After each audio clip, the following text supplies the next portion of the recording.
Immigration has been a hot-button issue with this Trump administration, ramping up on ICE raids and cracking down on sanctuary cities. Hi, I'm Allison Brown, and welcome to this special edition of Elevated Politics.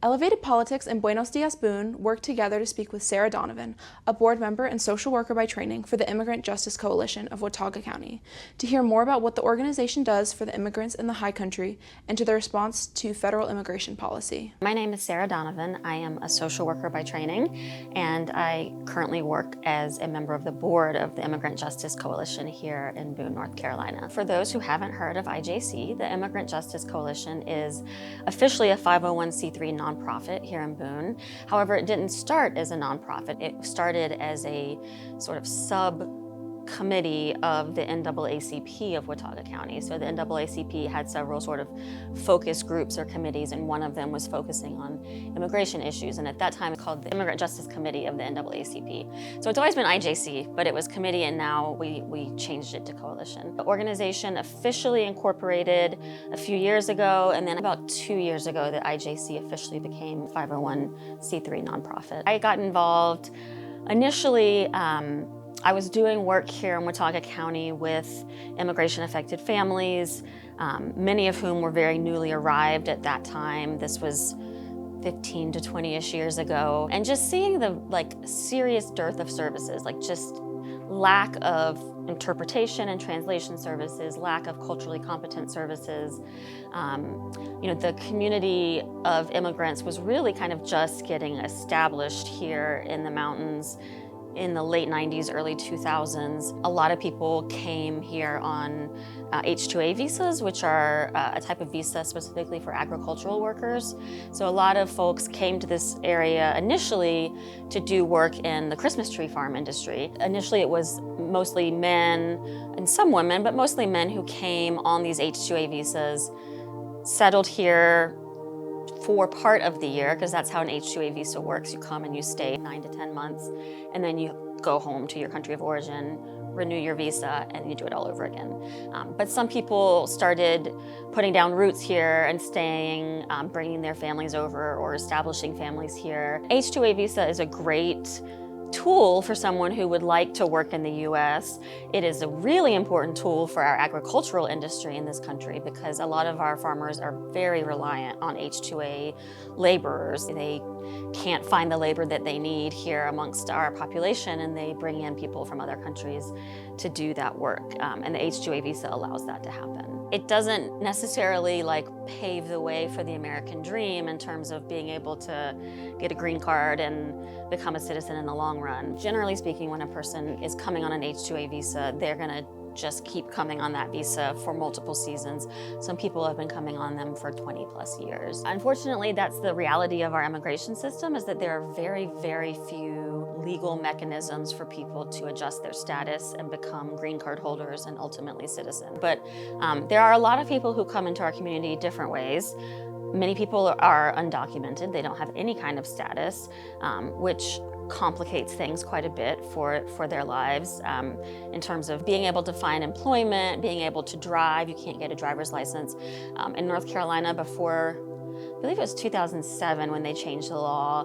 Before that, you could get a driver's license even if you didn't have a social security number. The law was changed, and now, since that time, you can't get a driver's license. And that complicates things a lot for people who are just looking to live and work in our community but don't have access to some of those resources. We obviously don't live in an urban area. We don't have particularly good public transportation here. In Boone proper, you can jump on the Apple Cart, but that's not going to get you very far. For most people who are living and working in our community, it's really designed to serve the student population. It's a real challenge for people in our community who just don't have access to a lot of the basic necessities of life because of their status or lack thereof. The Immigrant Justice Coalition has done a lot of different things to try to respond to that. One of the things I'll mention is, because I mentioned the driver's license issue, there is a program called Faith Action that is a nonprofit out of Greensboro, North Carolina, and they have the Faith Action ID card, which is essentially a photo ID card, not government issued, but is a photo ID card that can be used to prove a a person's identity. Kind of a complicated situation because it doesn't replace a driver's license. So if a person is driving without a license, they can still receive a ticket for that. But if the local law enforcement has agreed to accept the Faith Action ID as a form of identification of who this person is, then it can help get people out of sticky situations where they might otherwise end up being arrested, detained, and potentially deported for something as simple as operating a motor vehicle. But at the very least, it proves who a person is, what their full name is, and where they live currently. It has their current address on it. And those are things that law enforcement need to know if they're pulling someone over or having a conversation with someone, for whatever reason. It can be important for them to verify a person's ID. And unfortunately, when that's not possible, like I said, people can end up being arrested, and if you are undocumented, that can be a slippery slope to deportation for something as simple as driving your kids to school. That's one program that we've worked really hard to implement. Some of our members wrote a grant a couple years ago and were able to get the financial resources to have a permanent Faith Action ID station here. So that's housed at the Hunger and Health Coalition. We have a colleague in the community who runs that for us. And so basically when people need to get their ID updated, it has to be renewed every year so that we can make sure people have their current address on it. When they need to get that updated, they can go and take care of that. And that has been a really successful program. And one of the things that's beneficial about that is that it allows us to partner and have some really important conversations with law enforcement to try to reduce the stigma, reduce the just uneasiness that sometimes exists, particularly in the immigrant community. A lot of people do feel very uneasy around law enforcement. And so we've been able to have events where we can bring together the law enforcement community and the immigrant community and build those bridges. Under the first Trump administration, immigrant families were not eligible at all for any kind of stimulus. Once the Biden administration took over, they did become eligible for, so if they had US citizen children, they could become eligible for some of the stimulus checks, bonuses, whatever, which was helpful for a lot of families to be able to get that money. But prior to that, we had a lot of families who were otherwise already maybe not in the best financial situation, and now there's a global pandemic, they can't go to work, their kids are home from school, like everything was just really, really stressful. And so we were able to organize basically a mutual aid sort of program where people who were involved with Immigrant Justice Coalition or otherwise connected to IJC who were citizens and were receiving stimulus checks were able to donate any portion of that they wanted to a mutual aid. Basically, we had a pot of money that people were putting money into, and then we were able to redistribute that to immigration-affected community members who were not able to pay their rent or their bills or whatever was coming up due to the fact that they were out of work because of the pandemic. So that was a really great effort. Over the course of that year when the pandemic was the worst, I think we were able to collect and redistribute about $30,000, which was substantial in our small community and really provided a lifeline for some families in our community. We also have a scholarship fund. That's another big effort that we've made is over the last 4 or 5 years, we've given a number of scholarships each year. They're smaller scholarships. No one's going to school on a full ride from an IJC scholarship, but they help offset the cost, especially for immigration-affected youth who maybe they themselves are citizens, but their parents are not, and that can complicate things like filling out FAFSA or qualifying for some types of financial aid. Even a smaller scholarship, hopefully, is helpful to these young people in being able to pursue their education. So that's another example of an effort that we've made in response to Helene. Again, we had to be nimble and recognize that there were some additional considerations and complications for a lot of our immigration-affected families in this community, many of whom were directly impacted because a lot of the trailer home communities and other lower-income communities are in areas that are floodplains, and many of them were flooded and were affected by the storm. And so lots of people were displaced from their homes or had damage in their homes. And so IJC was able to, we were very lucky that a number of other organizations from across the state that serve the immigrant community We're funneling resources to IJC to be able to help support the local immigrant community here. That has been really, really helpful to be able to have sort of unrestricted funds that we can use to support families in whatever way makes the most sense. And we've done several things. We have done some outreach efforts where we literally went door to door knocking in some of the trailer communities to find out what were the needs, and we identified needs and then came back the next day with heaters or whatever it was that the families were in need of at that time. But we've been very intentional about outreach to this specific community, and then also coordinating with other organizations that were also doing outreach and making sure that they're not forgetting about the immigrant community, making sure they recognize that there might be particular needs that the immigrant community may not express, but in order to be as culturally competent as possible, we would encourage other organizations to think about certain factors that might make the immigrant community feel more welcome, safe, and also just make sure they're getting their needs met during what it was, obviously a very difficult time for everybody, but maybe even more so, again, for immigrant families who might not qualify for FEMA assistance or, other types of things. So we did a lot of work around just clarifying what types of assistance people could qualify for, and if they couldn't, how can we find resources to get their needs met in other ways. The Immigrant Justice Coalition became aware of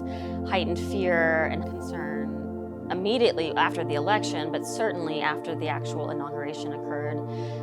There is definitely a tremendous increase in just feelings of uncertainty and fear within the immigrant community. A lot of people are reporting increased law enforcement presence. It's hard to say for sure, is that just because people are feeling more uneasy, they're feeling paranoid, or is there actually more law enforcement presence? There was also a bill that was passed in North Carolina, House Bill 10, went into effect in December of this past year, that basically requires that all of the 100 sheriffs across North Carolina comply with ICE, not even comply, but are sort of proactively connected to Immigration and Customs Enforcement. Prior to this law going into place, it was kind of up to each sheriff to make a decision as to whether or not they wanted to participate in what's called a 287G agreement. But HB 10 basically made it so that they have to do that. That sort of set the stage for people to be already kind of on edge, because they are aware that now even like a minor offense, again, getting pulled over for driving without a license, can result in an arrest. I mean, it always could result in arrest, but it's more likely to result in arrest now. And because of the requirement to comply with ICE, they're required to report if a person doesn't have a social security, doesn't have a documentation status. They kind of run that through the system to see if anything, if they have any history or anything like that. And unfortunately, we are aware of a situation just in the last couple of weeks. I don't want to say too much because of privacy, but a local woman who is a mother was pulled over for driving above the speed limit, was found to be driving without a license. When they ran her name, they found an outstanding warrant for some sort of other unpaid ticket in another county, and so they arrested her, but then they ran her name through ICE, and long story short, she's still in detention awaiting some sort of resolution. But she has a 7-year-old daughter who's an American citizen, and it's really hard to imagine, in my view, that she's not a threat to anyone. She's actually a really wonderful contributing member of our society. She's actually personally donated to the Immigrant Justice Coalition. She has a business and she's donated to support our work. She's never had a pathway to a green card or citizenship in the U.S. That's just not been an option for her. And so she's been doing the best she can with the cards that she was dealt in this situation. And unfortunately, it came back to bite her, and we're not sure what the resolution is going to be. The Immigrant Justice Coalition, we're very fortunate to be connected to a couple of immigration attorneys, one of whom lives in West Jefferson. We've just become connected with her recently, and she was able to take this case. We've been helping, do some fundraising to get the money to pay for legal counsel for this community member, but that's basically worst case scenario that we were preparing for prior to January 20th. It's really unfortunate to see that it came to fruition so quickly. We do feel fortunate we haven't seen any major raids in our area, which are things that is happening more in bigger cities where ICE is going in and arresting groups of people. We haven't seen anything like that happening, thank goodness, but we do see a very heightened sense of concern, to the point that we've organized, as an example, we have a lot of people, a lot of community members who are citizens want to support our immigrant neighbors and are coming out and saying, what can I do? How do I help? So we actually have a number of different ways people are helping, but just as an example, some of our community members are signing up to pick up groceries for undocumented immigrant families. Basically, if a family is concerned about driving or leaving the house for whatever reason, they can place for example, they can place a Walmart order, have it, the order filled, and then we have volunteers who will go and pick it up and take it and deliver it to their home so that they don't have to go out unnecessarily, because for some people that's very scary and brings concern that there might be some sort of incident. We've also just seen so many reports of ICE in the area, most of which were not accurate, most of them were false alarms, but it just is so indicative of how much people are on edge and are feeling just really unsure and not confident in how to protect their families, because they want their kids to go to school, they want to go to work, they want to do the activities of daily living that are required, but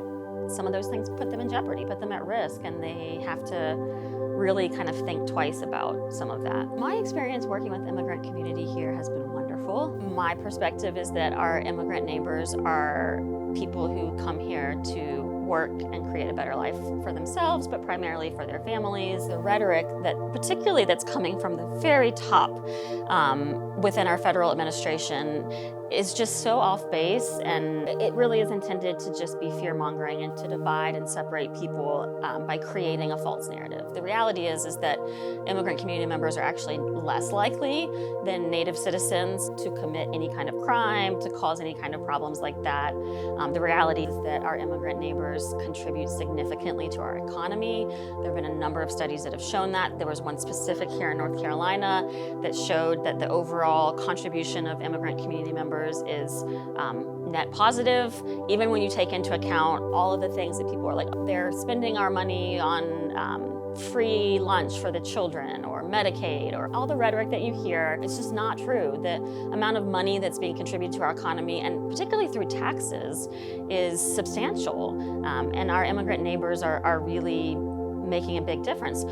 Immigrant community members are also more likely to be entrepreneurs, and so they have a lot of businesses that employ other people. I could go on and on about the contributions that our immigrant neighbors make to our communities that, in my view, make our community much better, much more rich. The Immigrant Justice Coalition partners with a number of community groups that do things like baile folklorico, so Native dance troupes and other types of traditional music performances that our community members are contributing. And they really want to make our culture richer by bringing theirs into it and really contributing in all kinds of different ways. One of the most beautiful things to me, having worked in this community for almost 20 years as a social worker, working with immigration-affected Latina families, primarily with families who have young children and pregnant women. I have literally seen a lot of children from birth grow up,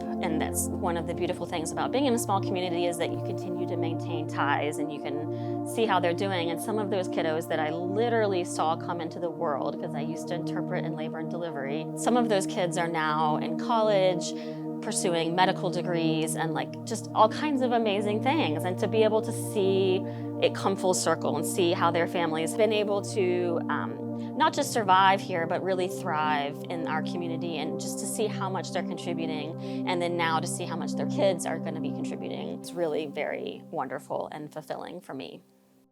Joining me now for analysis on this interview is former CNN correspondent and current App State professor, Chris Moody.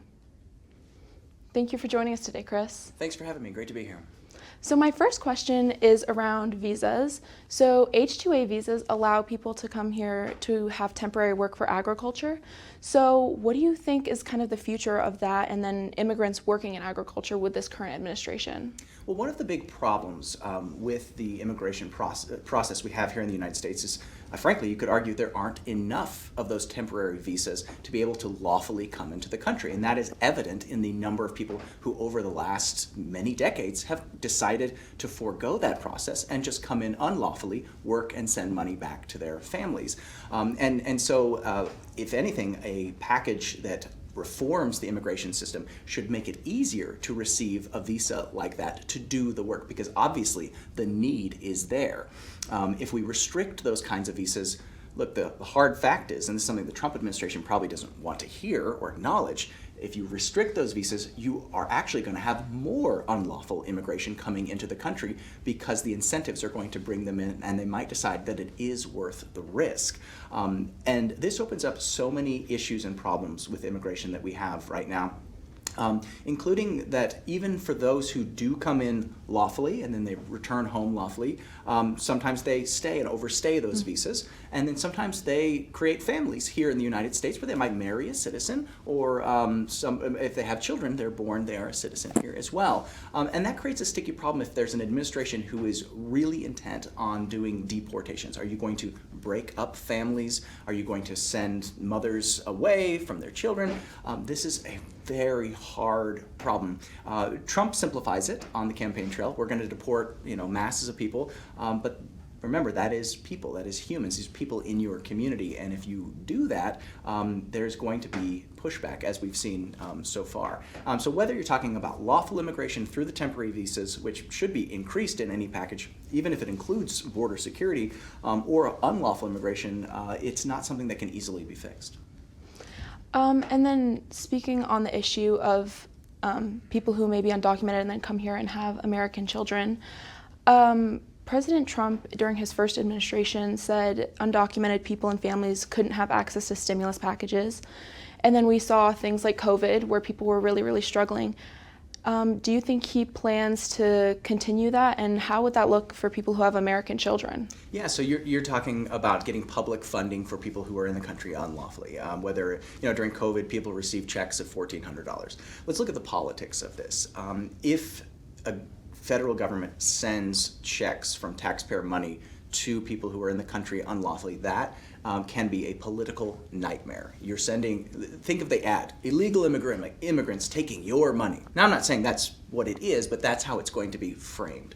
And so any policymaker that is thinking about politics, and they all are, is going to have to be considering that kind of thing. I don't know what Trump is going to do in the future. I don't think anyone does on anything. But in terms of there's very little chance that if there is public money that flows directly to the American people in a direct payment, like we saw COVID, probably not going to see that anytime soon. But if it were, I think they would work very hard to make sure it is only going to people with legal status. And you asked about children.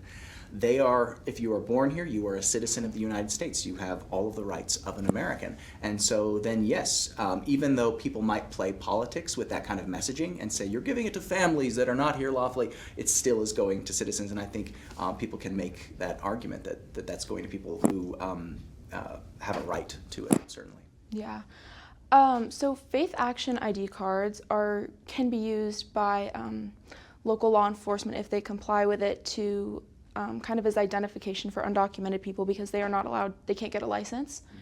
So what kind of would look like something for that in the future with this Trump administration? Do you think they're gonna, get rid of them? Like, what do you think?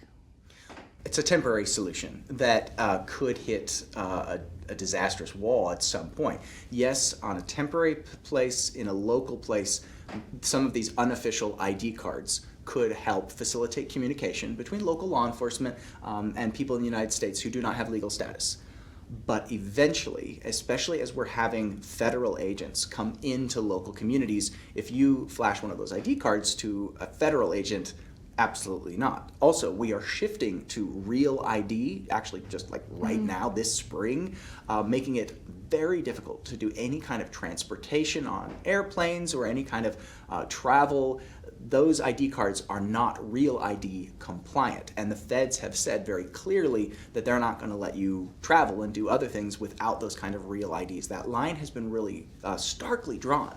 And so while these temporary or unofficial, however we want to frame them, these non-governmental IDs might be okay to just have somebody identify themselves and work in a local context. Once it becomes broader than that, those are not going to fly. And so I don't see that as a permanent solution, but it is something that good people have worked very hard to try to just facilitate opportunities for people here in the near term, for sure. And so you mentioned like the federal government not having to use that when Trump potentially, maybe getting rid of it. What do you think immigrants or undocumented people or just any citizen of North Carolina should know about the fact that now sheriffs have to comply with ICE? Mm-hmm.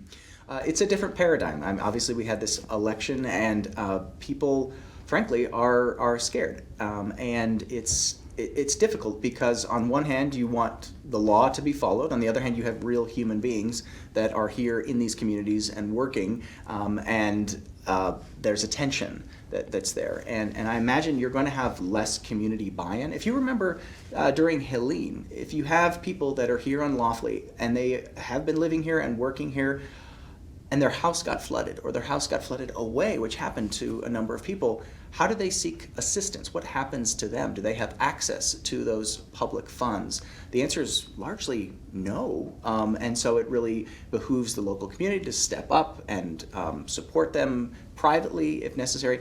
But what we've seen from the federal government is a willingness to really be aggressive and coming into communities and neighborhoods and rounding people up, taking them away, and in some cases, sending them to other countries without due process. There's the case of the man who was sent to the El Salvadorian prison, and the federal government has admitted that it was the wrong guy, basically. He didn't have gang relations, but they're also saying we don't have to do anything about it. That creates a real fear that just because of the way you look or the way you speak, that you can not only maybe face a civil fine or a deportation back to your home country, but can be disappeared to a foreign prison. This is really scary stuff, and so I think people are being incredibly cautious right now in the way that they interact with their community, and it's really just yet to be seen how this is all going to shake out. I wish I could know, but it is going to have a chilling effect, certainly on the ability to provide services to these people because they have to identify themselves, even to nonprofits.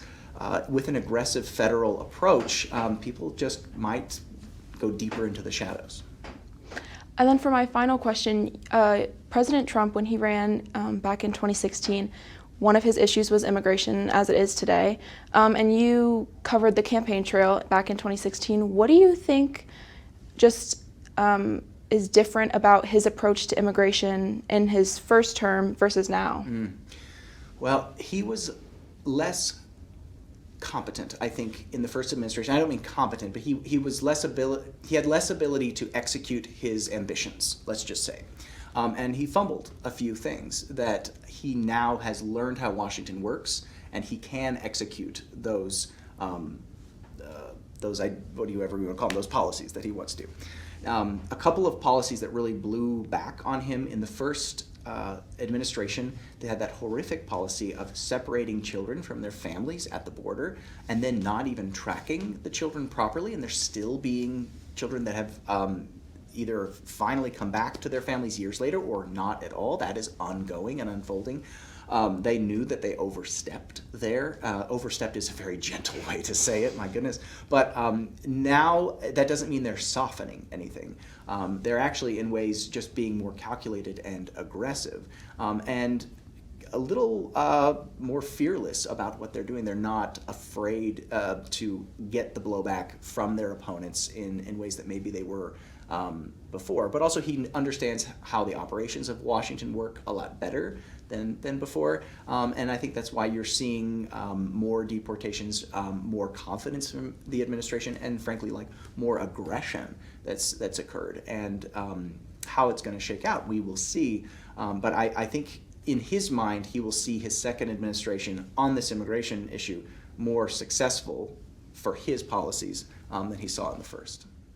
Well, thank you so much for your insight and your analysis today, Chris. Thank you for coming on. Thank you for having me. It's great to be here. We would like to thank the cast of Buenos Dias Boone for their help with this episode, and be sure to check out their next episode, where they will be also speaking to Sarah Donovan.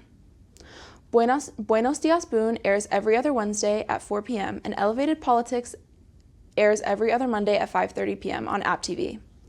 I'm Allison Brown. Thank you for tuning in for this special edition of Elevated Politics.